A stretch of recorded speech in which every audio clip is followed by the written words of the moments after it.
Hello fellow riders and YouTubers, welcome back to my channel. Today the question we have is, how well do you know your dressage test?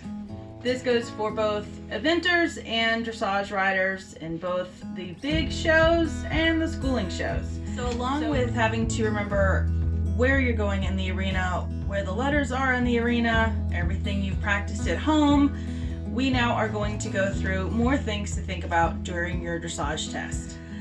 So let's kind of really get comfortable with our dressage tests. On the first page, again, we're just using Intro A today because both eventers and dressage riders use this test.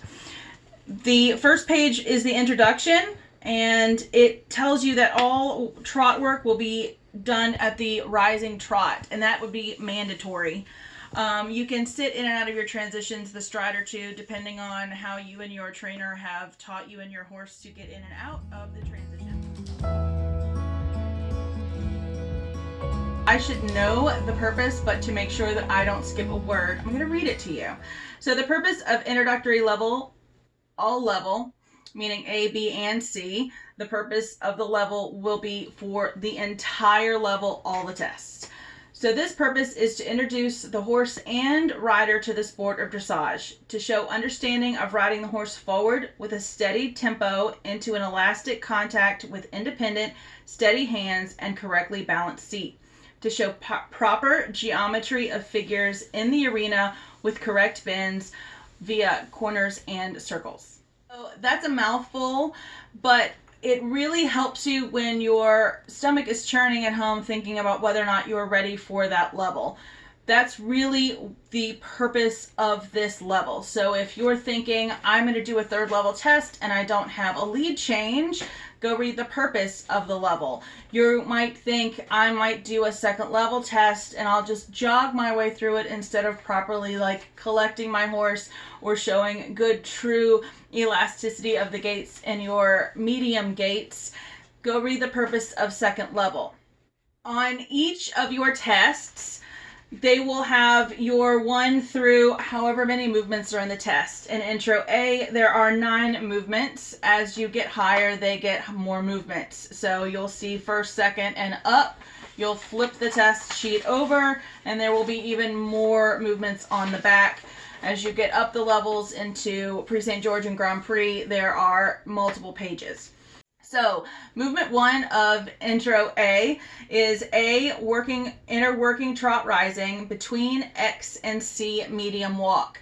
The big word here is between. If it calls for between, like pick up the trot between C and H, then it wants you to do it between. If you do it a little early, near C, or a little late, near H, you might get a slight deduction and it might come up in the comments, but we want to see it between those letters. So that's usually where people stop memorizing the test or even reviewing the test. Hey, I know I'm going to enter the arena at A. I know I'm going to start begging my horse to walk around X, and hopefully by C we're walking. But what I would love for you all to do is go home and check out the directives. The directives are what we're judging you on. So the directives of movement 1, Intro A, is we're looking for straightness on the center line in a transition with clear trot and walk rhythm, meaning 1, you're not lame, and 2, you are somewhat coming straight down the center line to us. That's where the score is going to be coming from. So really start to look at the directives. So we're going to quickly go through this entire test.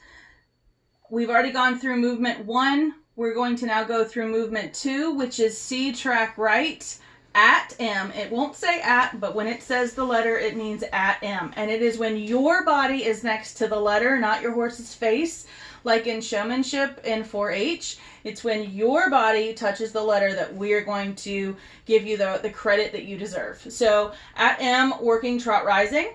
The directive idea, again, this column is what I'm talking about, is balance in the bend and turn, and the quality of the transition. Did your horse raise its head? 9 times out of 10 it probably did. Or was it a fluid transition? And that's what your score is going to come from. Movement 3, A, circle right, 20 meters, working trot rising. Again, we refer back to the diagram on the back. Do you touch the rail Are you in your corners? You shouldn't be in your corners on a circle, right? So the directive is roundness and size of the circle, clear trot rhythm, and bend. That's what we're being judged on. Movement 4, KXM, change rein. That's going to be across the diagonal. The movement will start, depending on who your judge is, the movement will start to be judged right before the letter K, when your body hits the letter K, until your body hits the letter M. That is all being judged as movement number 4 here. The directive, clear trot rhythm and straightness on the diagonal, and showing bend in your corners. Meaning you're coming out of K with a good right bend, you straighten across the diagonal, and at M, you have a good left bend. Movement number 5, C, circle left 20 meters, working trot rising. Same thing as the circle at A. Earlier, we're looking for roundness and size of the circle and a clear trot rhythm and bend. Movement number 6, between C and H, medium walk. We're looking for a willing and balanced transition with a clear walk rhythm, meaning willing, relaxed. And again, if you have an opportunity and you really want to study and you're kind of a bookworm and it makes you feel better, go look at the glossary of terms. They have them on the USDF website. So what does rhythm, what does bend mean, what does balanced mean? Those are all in the glossary of terms. Movement number 7, HXF, free walk. Again, another diagonal. Complete freedom to stretch the neck forward and downward. Clear rhythm in the walk, straightness on the diagonal, and ground cover. Ground cover, we want to see them marching. I scribed with a judge once whom I love who used the word ambition a lot. Does the horse look ambitious or poking along like it's on a trail ride? So that's what we're looking for in the walk. We don't want you to throw the reins down. We want you to reach for the bit and have freedom to have the walk. If you're in a schooling show, if you've watched my prior videos, sometimes horses are running around. If you don't give them all the reins so that you stay safe, that is your call and you will be judged accordingly. Movement number 8, F to A, medium walk, A down center line.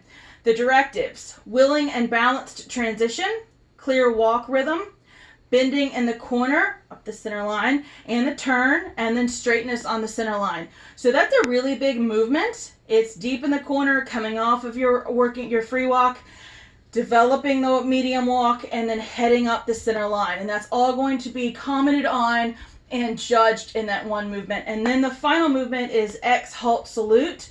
We're looking for straightness and balance in the transition at the halt.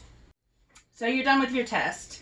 You're done with your movements, you have saluted, you are able to breathe and leave the arena. You've done what your trainer told you, you've done what you practiced, you handled your pony through that entire whatever it was it your best ride? Who knows? But that's done. Now the judge is still writing. What is the judge writing? Well, the judge is writing my personal favorite part. We are on the collective marks, and the collective marks are on each test. They're different depending on the level and depending on the test. So if I'm doing an eventing test, I have different collective marks. And when I say they're different depending on the level, they are not different collective marks, they are different coefficients. This number 2 is the only coefficient that you'll see in Intro A. There's no other coefficient, and a coefficient means times 2. Times 2 is really important because that's a really important movement, because if I get a 5 on this movement, I end up getting a 10, and if my fellow competitor from my barn ends up getting an 8 on this movement, they've got a 16. So anytime I see a coefficient, I'm going to really pay attention and make sure from start to finish on that movement, I've got a really good handle so that I can do the best thing I can to get the higher score I can. So again, we're down here at the collective marks. You're judged on your gaits. Don't freak out. We're just judging whether or not you're steady. Yes, we're going to give some wow factor points to some wow factor horses, but you're being judged on your gaits. So gaits judged on freedom and regularity. That's it. We're judging you on freedom and regularity. Are you lame? Are you balanced? Are you steady? That's what we're judging. The next one is impulsion, which is desire to move forward and with suppleness of the back and a steady tempo. Followed by submission acceptance of a steady contact, attention, and confidence. Again, these two are horse related, meaning I'm going to figure out while I'm watching your test where my issues are. Are they horse and rider combined issues? Are they horse nervous issues? Again, we're going to hit you in the submission and impulsion score there. Do I have a naughty pony? Do I have a mare? Do I have a rider who's just being a jerk? And that's where we come into rider's position, keeping balance with the horse.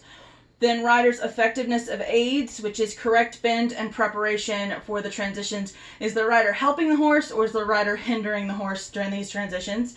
And the final one is geometry and accuracy, meaning correct size and shape of the circles and turns. We've talked about this again in several other videos.